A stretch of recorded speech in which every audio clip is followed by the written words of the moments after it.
summer 1990. The heat wasn't just a temperature. It was a living, breathing thing that pressed down on the world. The cicadas in the old sycamore trees outside my window weren't just singing. They were shrieking. Their noise wasn't a background hum. It was a physical force, like a massive pot of water boiling over on a hot stove, a sound that drilled into your skull and rattled your bones. I had just woken up from nothingness. Not sleep. Not a dream. It was a deeper, colder void.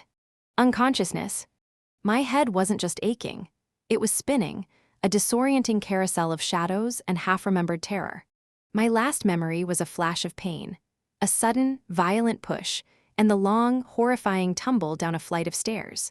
I remembered looking up and seeing two faces: David Miller, my husband, and Sophia Reed, my best friend. Their eyes were cold, calculating, victorious. Then nothing.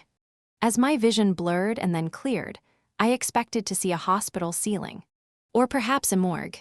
Instead, I saw yellowed wallpaper with a faded pattern of roses. I saw a heavy, old wooden bed frame.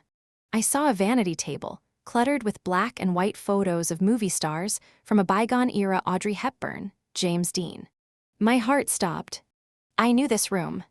This was my bedroom. The one I had lived in when I was 18 years old, in my parents' house, before my life had been stolen from me. I sat up slowly, my body feeling strangely light and unfamiliar. I looked at my hands. They were smooth, unlined.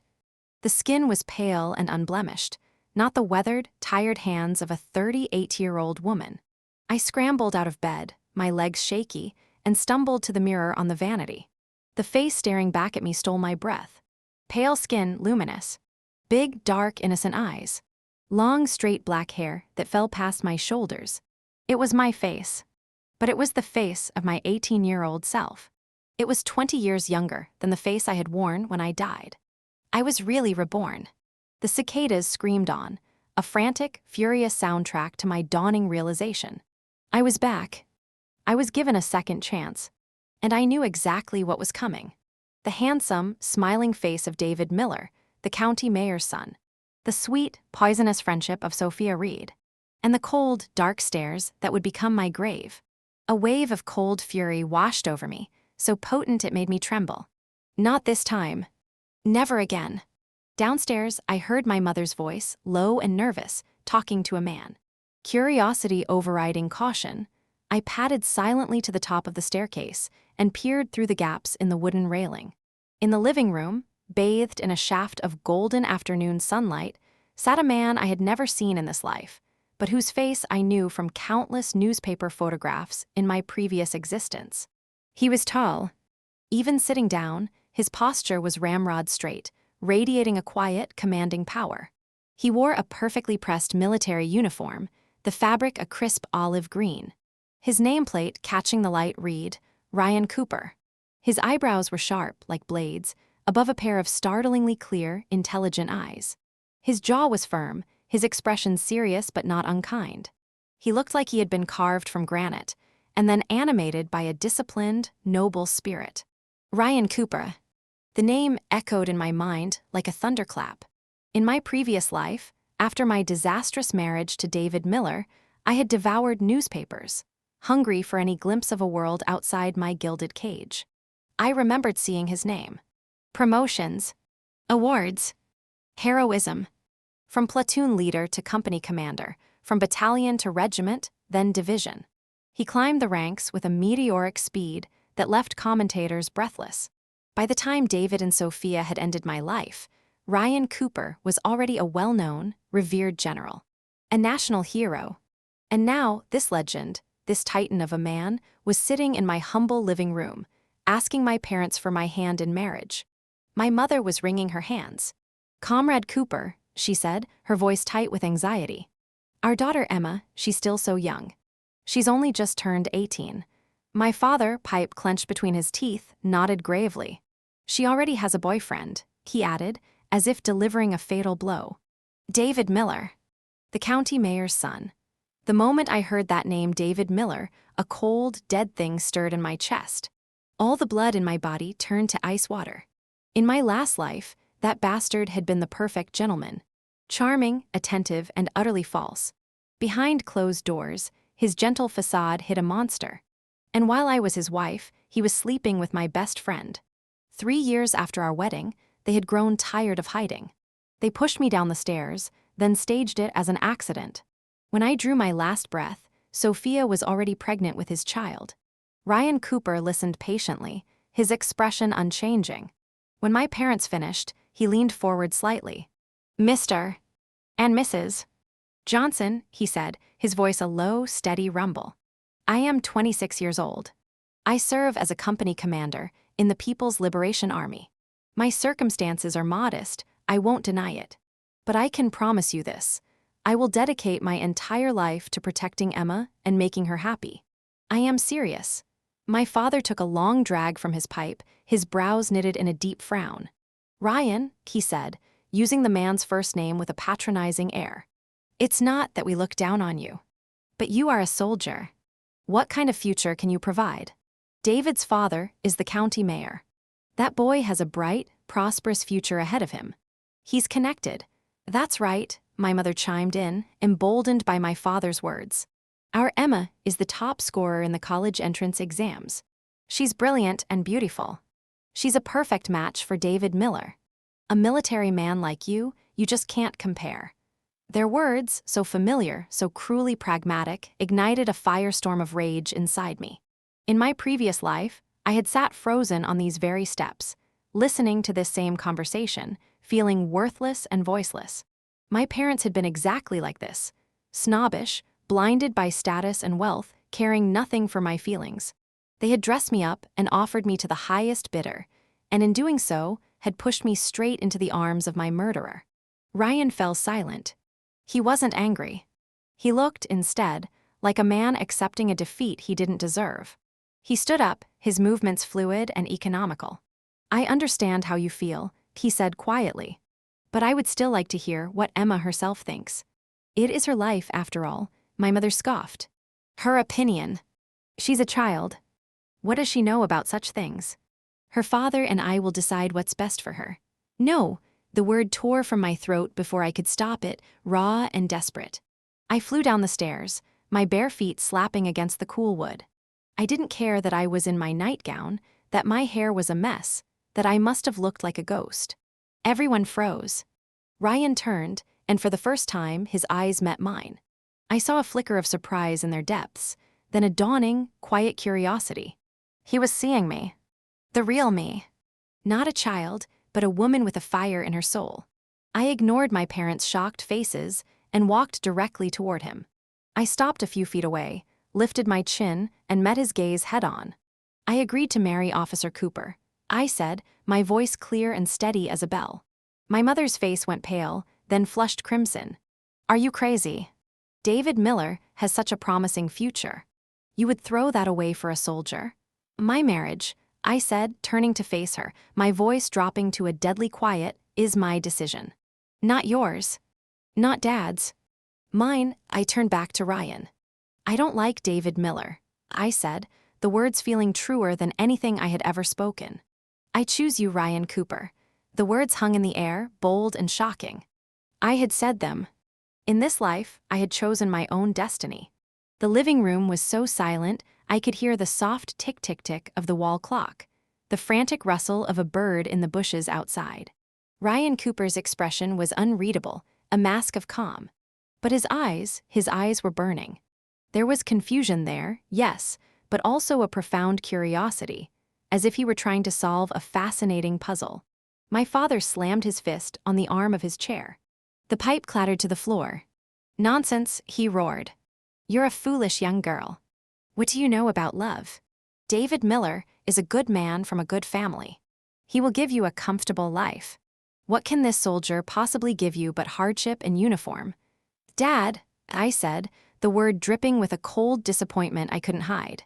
"Do you even know what kind of man David Miller really is?" My father's face turned purple. "Of course I do. His father is the mayor," I interrupted. "I know. But do you know about his son? Do you know how long he's been secretly seeing Sophia Reed?" The words slipped out, a gamble based on a memory from another timeline. In my past life, I hadn't discovered their affair until after we were married. But their treachery had deep roots. It started in high school. I was betting my life on it. My mother froze mid-gesture. "What nonsense is this?" she whispered. "David and Sophia. Isn't Sophia your best friend?" "Best friend?" I almost laughed, the sound hollow and bitter. "Mom, you're so naive. Sophia has been in love with David since the 9th grade. Did you really think all those visits were for me? That every time he coincidentally showed up, it was an accident?" My parents exchanged a panicked, uneasy glance. The seeds of doubt I had planted were taking root.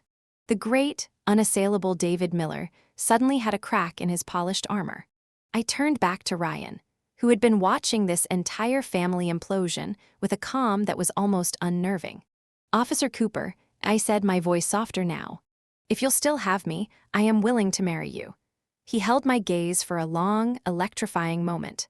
The air between us seemed to thicken. He gave a single, small, decisive nod. "All right," he said. "I will wait for you." My mother panicked. "No. Absolutely not. David Miller is coming tomorrow to propose. You can't do this." "Mom," I said, my voice unyielding. "If you force me to marry David Miller, I will leave this house and become a nun. Or I will disappear. I will never, ever marry that man. You will have no daughter at all." My voice was iron. In my last life, I had been weak. I had obeyed. I had smiled and nodded and walked willingly into my own death. In this life, I would burn the whole world down before I made the same mistake. My father's face was ashen. "You ungrateful girl," he whispered, shocked. "You would turn your back on your own parents." "Dad," I said, my voice cracking with emotion but with resolve. "All I want is to be happy. Is that such a terrible thing?" I looked at Ryan, and for the first time I saw a faint, tiny smile touch the corner of his lips. Our eyes met, and in that glance, I felt a strange, invisible thread connect us, a promise of a future I had only dreamed of. Ryan spoke again, his tone respectful but firm. "Mr. and Mrs. Johnson, I understand you are worried for Emma's future. I cannot promise her a mansion or a luxury car tomorrow. But I can promise you my life's work will be dedicated to her happiness and safety." He paused, glancing at me. "If you agree to our engagement, I am willing to wait until she finishes university. 4 years. During that time, I will write to her, I will visit her when I can, and I will prove to you that I am a man of my word." It was a masterful proposal. Reasonable. Honorable. Impossible to refuse without looking like a tyrant. My mother hesitated. "But David Miller, he's coming tomorrow. Then you refuse him," I said calmly. "You tell him I am already taken." "No buts, Mom," I said, my voice gentler this time. "If you truly care about me, even a little, please. Trust my choice." Ryan stood up, smoothing his uniform. "I will take my leave now," he said. He placed a small piece of paper on the table. "This is my address and the phone number of my barracks. You can reach me there." I stepped forward. "Officer Cooper, let me walk you out." We walked into the courtyard. The setting sun had turned the world to gold and amber. The cicadas were quieter now, a low, humming lullaby. At the gate, he stopped and turned to face me. "Emma," he said quietly, studying my face. "Why did you choose me?" We met for the first time today. The question was sharp, direct. Honest. I had been waiting for it. "Officer Cooper," I said softly, looking straight into his eyes. "Do you believe in love at first sight?" He was silent for a moment, then slowly shook his head. He was too pragmatic for such romantic nonsense. I smiled. "Then, do you believe in intuition?" Because my intuition is screaming at me. It tells me you are a man I can trust for the rest of my life. It tells me you are a man of honor. And in a world full of David Millers, that is a treasure beyond price. Ryan Cooper was quiet for a very long time. He just looked at me, as if trying to memorize my face. Finally, he spoke, his voice low and rough with a sincerity that cut straight to my heart. "I don't know if your intuition is right, Emma. But I can tell you this. If you marry me, I will spend the rest of my days proving that your choice was the only right one you ever made." He gave a sharp nod, turned, and strode out of the yard, his tall, straight figure swallowed by the golden light of the dying sun. I stood in the doorway, my hand pressed to my heart, watching him go. In my past life, I had missed this man. I had been too blind, too obedient to see him. This time, I would cling to him with both hands and never let go. Behind me, my mother's voice broke the spell. "Emma, have you really made up your mind?" I turned. "Yes, Mom. I've never been more sure of anything in my life." She sighed, a long, defeated sound. "All right. You're a grown woman. You'll have to walk your own path. It's just a pity that David was such a nice boy." "David Miller doesn't need your pity, Mom," I said with a cold, knowing smile. "He'll be just fine. He has Sophia. You'll see." The next morning, I wasn't nervous. I was eager. The trap I had set in my mind was about to be sprung. I didn't have to wait long. At around 10 o'clock, just as the sun was burning off the morning mist, Sophia Reed came bouncing up our front path. She was dressed in a pretty pink sundress, a white ribbon tying back her hair. She looked like a picture of innocence, a sweet, gentle girl coming to support her best friend on a big day. In my past life, I had fallen for this act completely. Now, it just made my skin crawl. "Emma," she squealed, throwing her arms around me in a hug that smelled too strongly of floral perfume. "I heard David is coming over today to propose. Are you just dying of nervousness?" I didn't hug her back. I just stood there, letting her cling to me for a moment before stepping back. "Who told you that?" I asked, my voice flat. She laughed, a light tinkling sound. "Do you even need to ask? Everyone in town knows. David bought a whole new outfit yesterday. He said he wanted to look perfect for you. He's so romantic. How did she know he bought new clothes?" I thought, my internal alarm bells blaring. How did she know what he said? The answer was obvious. She had seen him yesterday. "Did he?" I said, keeping my expression neutral. "Well, he's in for a disappointment." Sophia's bright smile faltered. What do you mean?" "I'm not going to marry him," I said flatly. Her face went through a rapid, fascinating series of transformations. First shock. Her eyes widened. Then confusion. Her brow furrowed. And then, just for a flicker of a second, a raw, hungry excitement that she couldn't quite hide. She looked less like a concerned friend and more like a vulture spotting a dying animal. "Why not?" she asked, her voice a pitch too high. "You two grew up together. You're childhood sweethearts, so what?" I said coldly. "I don't like him like that. If you like him so much, why don't you go after him? You don't need to use me as a shield anymore." Her face flushed a bright, angry crimson. "Emma, what are you talking about? How could I possibly like David?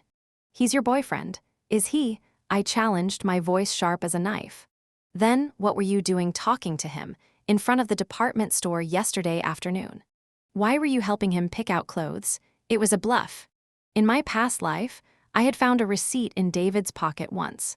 A receipt from a store with a date that coincided with a day he said he was working late. I was betting that their secret little dates had started early. I was betting on the arrogance of their youth. The color drained from Sophia's face, leaving her looking pale and sickly. How do you know about that? Bingo. Please like and subscribe if you're enjoying this. Let's continue." "So it's true," I whispered, my voice full of a cold, weary disappointment. "Sophia, we grew up together. Did you really think I was blind? Every time you visited me, you just happened to run into David. When he talked, you looked at him like he hung the moon. You think I didn't notice?" Her lips trembled. She tried to speak, to stammer out an excuse, but no words came. I held up a hand. "I'm not going to fight with you, Sophia. I don't have the energy. It doesn't matter anyway. I'm not marrying David Miller. Whoever ends up with that snake has my deepest condolences, not my envy." "Emma, please, you've got it all wrong," she finally managed, her eyes filling with crocodile tears. "You've changed. You're not like you were before. The me before," I laughed, a genuine bitter sound. "The me before was an idiot. A blind fool who thought you were my best friend. People change, Sophia. They grow up. Sometimes they see things clearly for the first time." I opened the front door. "For your own sake, Sophia, I'm telling you now. Keep your distance from me from now on." She stared at me, her mouth hanging open, tears streaking her perfect makeup. Finally, she turned and fled, her pink dress a blur against the green lawn. I didn't feel sorry for her. I felt clean. One less liar in my life. An hour later, the main event arrived. David Miller pulled up in his father's brand new black sedan, a gleaming symbol of their status. He was wearing the new clothes Sophia had helped him pick out. A cream-colored suit jacket over a dark polo shirt, his hair slicked back with gel. He carried a massive bouquet of red roses, looking like a peacock on parade. My parents greeted him warmly, ushering him into the living room while I listened from the upstairs hallway. "Mr. and Mrs. Johnson," David announced, his voice booming with false modesty. "I am here today to formally ask for your daughter's hand in marriage. Emma and I have discussed it. We want to marry after she graduates. When did you two discuss this?" my mother asked, her voice strained. David's smile faltered for a second. Is there a problem with the dowry?" he asked, recovering quickly. "Because my father said." "It's not about money, David," my father said, clearing his throat. Emma has other ideas, it seems." "Other ideas?" David's tone sharpened. "What does that mean?" I chose that moment to descend the stairs. I walked into the living room, my eyes fixed on the hypocrite before me. "David Miller," I said, stopping in front of him. "I will not marry you." He laughed, a forced, brittle sound. "Emma, you're joking, right?" "You're just nervous." "I am not joking," I said, enunciating every word. "I already have someone else." The smile vanished from his face. It was like watching a light switch flick off. "Someone else?" he repeated, his voice dangerously low. "Who?" "Ryan Cooper. A company commander in the military district." The name landed in the room like a grenade. David's face went rigid. He knew the name. Everyone who was anyone in the county knew the rising star, Ryan Cooper. "Emma, don't be ridiculous," David said through gritted teeth, struggling to maintain his composure. "We grew up together. You know my heart. You know my feelings." "Your feelings?" I sneered. "You mean your feelings for Sophia?" The room went absolutely still. David's face, which had been red, went white. "I don't know what you're talking about," he said, but the words lacked conviction. "Yes, you do," I pressed, stepping closer to him. "Why were you with Sophia yesterday afternoon? What were you doing in front of the department store? What kind of clothes were you buying?" He opened his mouth to lie, but the guilt was written all over his handsome face. He looked trapped, cornered. My parents stared at him, their faces a mask of dawning horror. They had doubted me. Now they were seeing the truth with their own eyes. I leaned in, my voice a whisper only he could hear. "You had your chance, David. You chose Sophia. Now, live with that choice." I stepped back and raised my voice. "I want you to leave. Now. And don't come back." "Emma," he shouted, abandoning all pretense of charm. "You can't treat me like this. I am the son of the county mayor, and I don't care if you're the son of God," I shot back. "Get out of my house." I turned on my heel and walked upstairs, my heart hammering against my ribs. I didn't look back. I heard my father's voice, low and apologetic, trying to reason with David. Then the slam of the front door, so hard the windows rattled. I leaned against my bedroom window and watched David Miller's sleek black car peel away from the curb, tires squealing on the gravel. An indescribable sense of relief washed over me. In my last life, I had died at his hands. In this one, I had just kicked him out of my home. The wheel of fate was turning. That afternoon, my mother climbed the stairs. She looked old and tired. "Emma," she said, sitting on the edge of my bed. "Have you really decided?" "About Ryan Cooper?" "Yes, Mom," I said, taking her hand. "I'm sure," she sighed, a long, shuddering breath. "All right, then. Your father and I won't stand in your way." "But do you even know him?" "He's a stranger." "Did you really know David Miller?" I countered. "Did you know he was sneaking around with my best friend behind our backs?" She flinched. I had wounded her. Good. She needed to understand the consequences of her shallow ambitions. "Mom," I said, my voice softening. "Trust me. Ryan Cooper is 100 times the man David Miller will ever be. Please. Just give me this chance to be happy." She looked into my determined eyes for a long, long time. Finally, she nodded. "All right, Emma. We'll trust you." That night, under the pale moonlight, I wrote my first letter to Ryan Cooper. I told him my parents had agreed. I told him I was waiting for his return. 3 days later, he was back. This time, he came bearing gifts. Not expensive ones, but thoughtful ones. For my father, a high-quality pipe tobacco. For my mother, a soft, warm wool shawl. For me, a leather-bound journal and a beautiful fountain pen. To write down your thoughts, he said, handing it to me. Smart women should always keep a journal. My father examined the gifts, his expression thoughtful. Ryan, he said, you are a considerate man. I try to be, sir, Ryan replied. I would like to officially make Emma my fiancée today. I plan to marry her after she finishes college.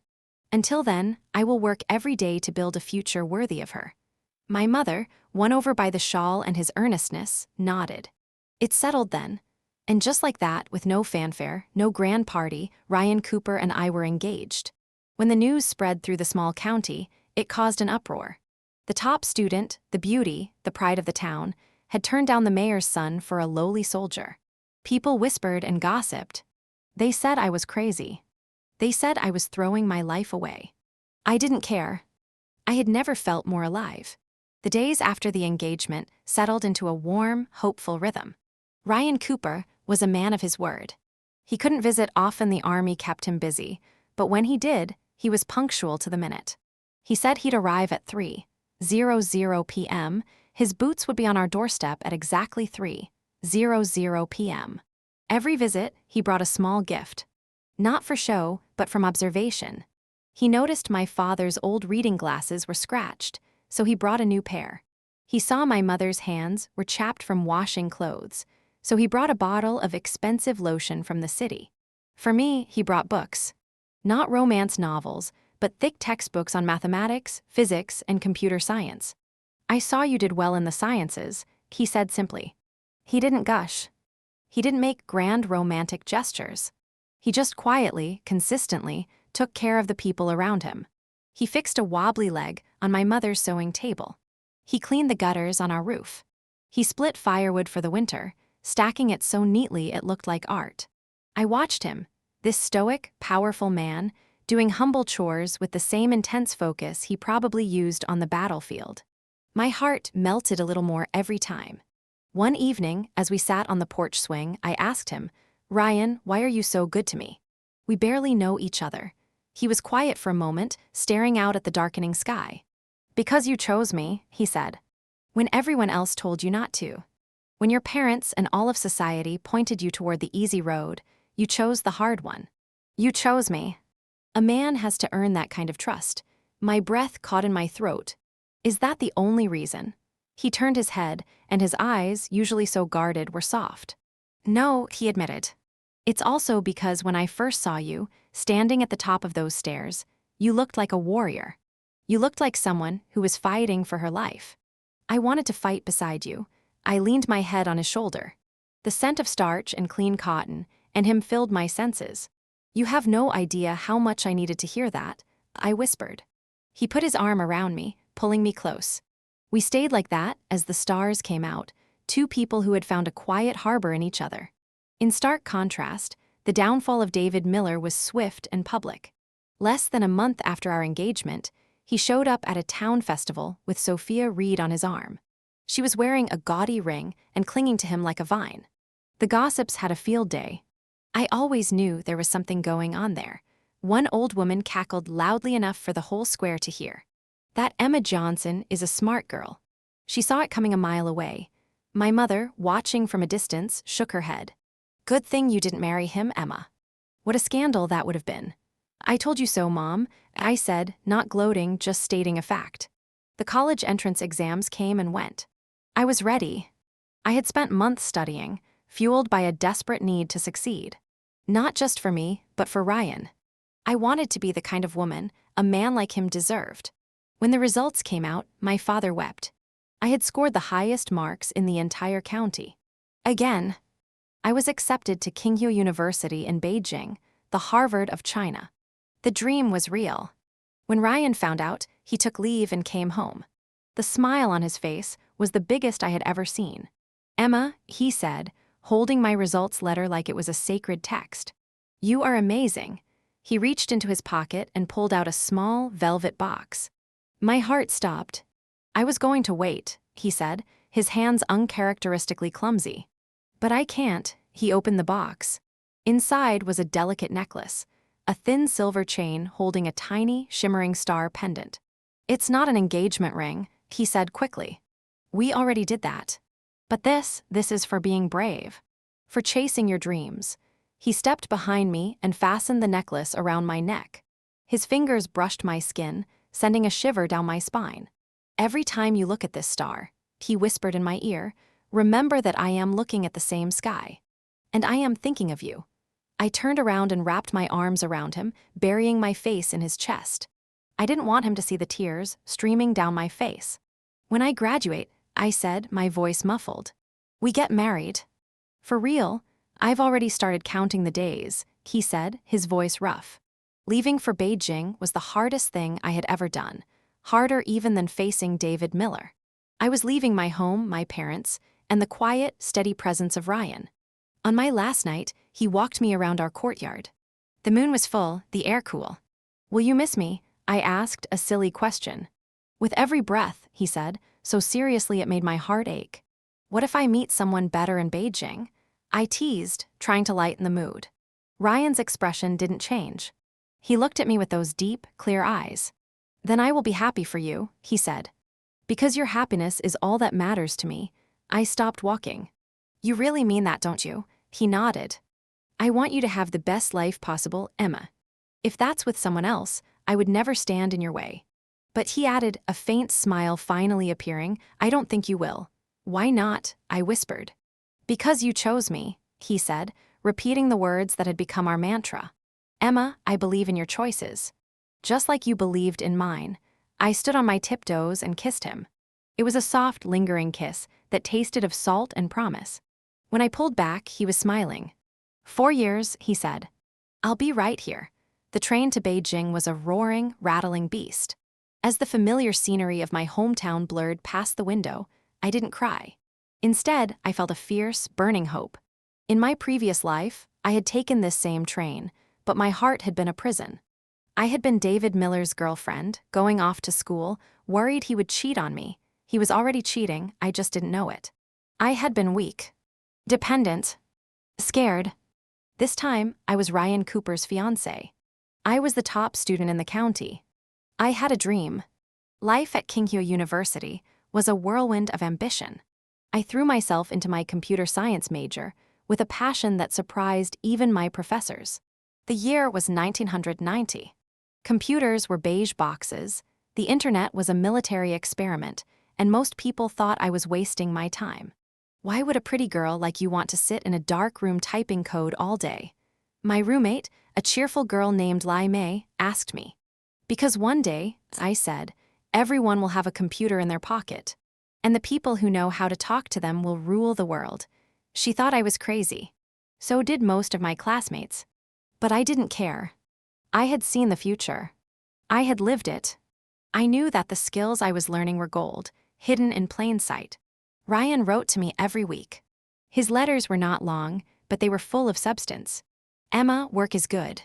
Training the new recruits. They are clumsy but eager. I am learning English in my spare time. An officer should know these things. Take your vitamins. Beijing air is bad. Write back soon. Ryan, no, I love you. No flowery prose. But he was learning English for his career. For us. And he was telling me to take my vitamins. This man, who commanded troops in the field, was worried about my immune system. That was his love language. I wrote back long, detailed letters about my classes, my professors, the strange food in the cafeteria. I told him about my theories on the internet, about a networking protocol called TCP/IP that was going to change everything. He didn't always understand, but he always encouraged me. Emma, I don't know what TCP/IP is, but if you think it's important, then it is. Keep learning. Ryan, during my sophomore year, I received a strange package. Inside was a thick, heavy object wrapped in cloth. I unwrapped it to find a brick. A literal red brick. There was a note attached. Emma, they are tearing down the old barracks to build a new communications center. I took this brick from the foundation. It's over 50 years old. Solid. I thought you should have something solid to hold onto while you chase your dreams. Ryan May stared at the brick on my desk. Your boyfriend sent you a brick. He did, I said, smiling so wide my cheeks hurt. I picked it up. It was heavy. It was real. It was the most romantic gift I had ever received. That is the weirdest thing I have ever seen, she said, shaking her head. That is love, I replied, setting the brick carefully on my bookshelf. The years flew by. My junior year brought a crisis. A letter from my mother, written in a shaky hand. Emma, your father is sick. The doctor says it's stomach cancer. He needs surgery immediately. Please come home. The world tilted. In my previous life, my father had been healthy. He had outlived me.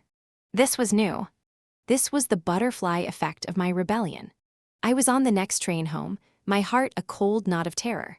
The hospital room was white and sterile and smelled of antiseptic. My father looked small and frail in the bed, a shadow of the booming man who had slammed his pipe on the table. My mother was a wreck, her eyes red from crying. Emma, my father whispered, reaching for my hand. The exams, don't worry about me. Shut up, Dad, I said, tears streaming down my face. The exams don't matter. I didn't have the money for the surgery. My scholarship paid for school, but there was nothing left over. I was about to start making desperate phone calls when the door opened. Ryan Cooper walked in.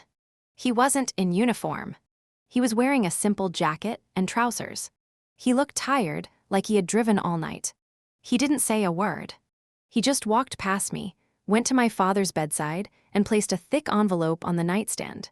This is for the surgery, sir, he said quietly. The best doctor in the province is on his way. I've already spoken to him. My mother burst into tears. My father stared at the envelope, his lips trembling. I just stood there frozen. Ryan turned to me, and in 2 strides, he had me in his arms. It's okay, he whispered into my hair. It's going to be okay. I'm here, he had emptied his savings. Every penny he had saved for our future, for our wedding, for our house. He had given it all to save my father. That was the kind of man he was. The surgery was a success. The doctors said the cancer was caught early. My father would recover. As my father regained his strength, Ryan stayed. He helped my mother around the house. He sat with my father, playing chess, reading the newspaper aloud. He was a son to them, not just a future son-in-law. One night, as he walked me home from the hospital, I couldn't hold it in anymore. I'm going to pay you back, Ryan, I said. Every cent. I'll work 3 jobs if I have to. He stopped and turned me to face him. Emma, he said, his voice firm. We are engaged. That money wasn't mine. It was ours. What's mine is yours. Do you understand? There is no paying back. There is only us. I sobbed into his chest, all the fear and exhaustion of the past days pouring out of me. He just held me, his hand stroking my hair until the tears stopped. We're a team, he said. Teams don't keep score. After my father recovered, I returned to Beijing with a new fire in my soul. I was no longer just a student. I was an entrepreneur in the making. I threw myself into my master's degree at the Chinese Academy of Sciences, focusing on a field that was so new it didn't even have a proper name yet: network security. My advisor, a brilliant but skeptical old professor, looked at my thesis proposal. Emma, this is fanciful. Firewalls. Intrusion detection. We don't even have a proper internet yet. Professor, I said, looking him in the eye. We will. And when we do, the first ones to build the walls and the locks will be the kings of the new world. He gave me a long, hard look. Then he signed the approval form. By the time I graduated in 1996, the winds of change were blowing. China was connecting. I had a master's degree, a brick on my shelf, and 3 years of intense research under my belt. And I had a fiancé who had just been promoted to regimental commander and transferred to the Beijing military district. Emma, Ryan said over the phone, his voice buzzing with rare excitement. I'm coming to Beijing. We can finally live in the same city. Did you find an apartment? I asked. I found a house, he said. A small one. With a yard. For us. And for the future, it was time. In the autumn of 1996, with the leaves turning gold, Ryan Cooper and I got married. It was a small ceremony, just family and a few close friends from the military and my university. I wore a white dress. He wore his dress uniform, the medals on his chest glittering under the soft lights. When I walked down the aisle, I looked at him, and I didn't see a soldier or a future general. I saw the man who had sent me a brick, the man who had saved my father's life. My partner. Do you, Emma, take this man? I do, I said, and the words had the weight of 2 lifetimes behind them. After the vows, his comrades started chanting, "Kiss her. Kiss the bride." Ryan, the stoic commander who could face down enemy fire without flinching, turned beet red. He looked so embarrassed, so utterly out of his element that I laughed. I stood on my tiptoes, grabbed his face in my hands, and kissed him soundly on the lips. The room erupted. "That's how it's done, Commander," someone yelled. Ryan's blush deepened, but he was smiling, his eyes full of a light I had never seen before. He pulled me close, and for a moment the crowd disappeared. It was just us. The beginning of our real story. I didn't become a housewife. I couldn't. The fire to build was still burning. With 150,000 yuan my savings, and the money Ryan had given me years ago, I founded Andon Technologies. The name was a combination of our names. It was in a tiny, rented office with 3 second-hand computers and 2 freshly graduated programmers who believed in my crazy vision. I worked 18-hour days. I coded. I designed. I sold. Ryan worked his own long hours at the base, but when he came home, he never complained about the mess or my exhaustion. He just made sure I ate, made sure I slept, and listened to my wild theories about the future of commerce and communication. "And one day, people will buy everything online," I said one night, waving my chopsticks over a cold bowl of noodles. "Toys, clothes, groceries, and we'll build the software that makes sure no one steals their credit card numbers." He looked at me, his head tilted. "You really believe that?" "I don't believe it," I said. "I know it. I've seen it." He didn't ask how I could have seen it. He just nodded. "Then let's build it." By 1998, the internet explosion hit China. And Andon Technologies was ready. Our firewall software, built on the principles of my master's thesis, was the best on the market. Our orders went from dozens to hundreds to thousands. In the year 2000, our revenue broke 100 million yuan. I was 30 years old. I was a millionaire. And I was holding a positive pregnancy test in my trembling hand. "I'm pregnant," I told Ryan that night. He was fixing a leaky faucet in the kitchen. He dropped the wrench. It clattered on the floor. He stood up slowly, his face a mask of shock. "Pregnant," he whispered. 2 months, I said, grinning. "You're going to be a father." He crossed the kitchen in 2 strides, lifted me off my feet, and spun me around. I shrieked with laughter, holding onto his neck. The stoic commander, the future general, was crying. "Our son," he said, his voice thick. "Or daughter. I don't care. I'm going to teach them everything." In 2000, Ethan Cooper was born. He had his father's eyes and his mother's stubborn chin. Ryan held him in his arms, this giant of a man cradling the tiny, squirming baby, and I knew a happiness so profound it physically ached. For the next decade, life was a beautiful, busy blur. I stepped back from the day-to-day chaos of Andon, hiring brilliant managers to carry the torch. I focused on strategy, on the long game. Ryan's career soared. Ethan grew from a chubby baby into a curious, kind boy who loved bugs and building blocks.